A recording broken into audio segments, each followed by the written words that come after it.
Halo, perkenalkan nama saya Febiola Gloria Gay dengan nomor NIM 24010505555. Di sini saya akan membaca ringkasan materi dari kuis kelima, Psikologi Pengembangan dengan tema kecerdasan menjemuk. Teori kecerdasan menjemuk diperkenalkan oleh Howard Gardner, seorang psikolog dari Harvard University pada tahun 1983. Teori ini menantang pandangan tradisional bahwa kecerdasan adalah salah satu kemampuan umum yang dapat diukur dengan tes IQ. Gardner berpendapat bahwa kecerdasan itu menjemuk dan terdiri dari berbagai jenis kecerdasan yang berbeda.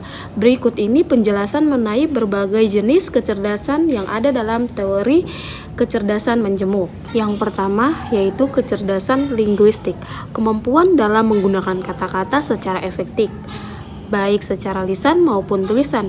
Orang dengan kecerdasan linguistik tinggi biasanya pandai dalam menulis, berbicara, dan bercerita.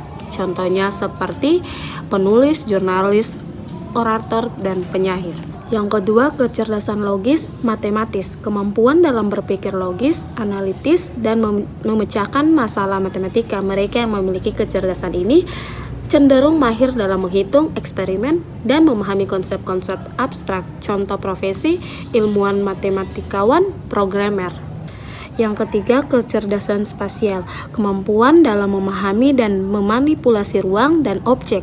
Orang dengan kecerdasan spasial tinggi dapat dengan mudah memvisualisasikan dan menciptakan gambar, desain, atau struktur. Contoh profesi, arsitek, seniman, desainer grafis. Yang keempat, kecerdasan kinestetik jasmani, kemampuan dalam mengontrol gerakan tubuh dan menggunakan objek secara terampil.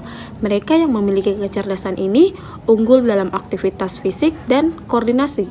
Contoh profesi, atlet, penari, dan ahli bedah. Yang kelima, kecerdasan musikal, kemampuan dalam mengenali, menciptakan, dan menyusun nada, ritme, dan melodi. Orang dengan kecerdasan musikal tinggi sangat peka terhadap suara dan musik. Contoh profesi, musisi, komposer, dan penyanyi. Yang keenam, kecerdasan interpersonal, kemampuan dalam memahami dan berinteraksi dengan orang lain. Mereka yang memiliki kecerdasan ini pandai dalam komunikasi, empati, dan kerjasama. Contoh profesi, guru, konselor, dan pemimpin. 7. Kecerdasan intrapersonal, kemampuan dalam memahami diri sendiri termasuk emosi, motivasi, dan tujuan hidup. Orang dengan kecerdasan ini cenderung introspektif dan reflektif. Yang kedelapan, kecerdasan naturalis, kemampuan dalam mengenali dan memahami alam serta lingkungan sekitar.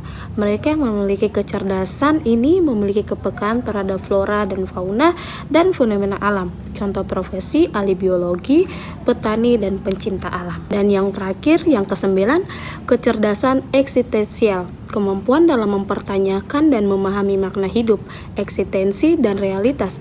Orang dengan kecerdasan eksistensial tinggi sering merenungkan isu-isu filosofis dan spiritual. Atau profesi, filsuf, teolog, dan pemikir besar.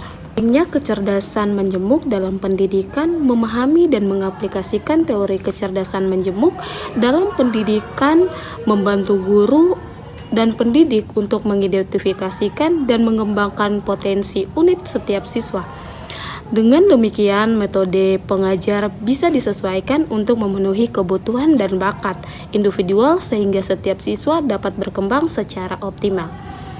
Teori ini juga mendorong penerima bahwa setiap individu memiliki kelebihan dan kekurangan masing-masing, dan kesuksesan tidak hanya diukur dari kemampuan akademis, tetapi juga dari berbagai jenis kecerdasan yang dimiliki.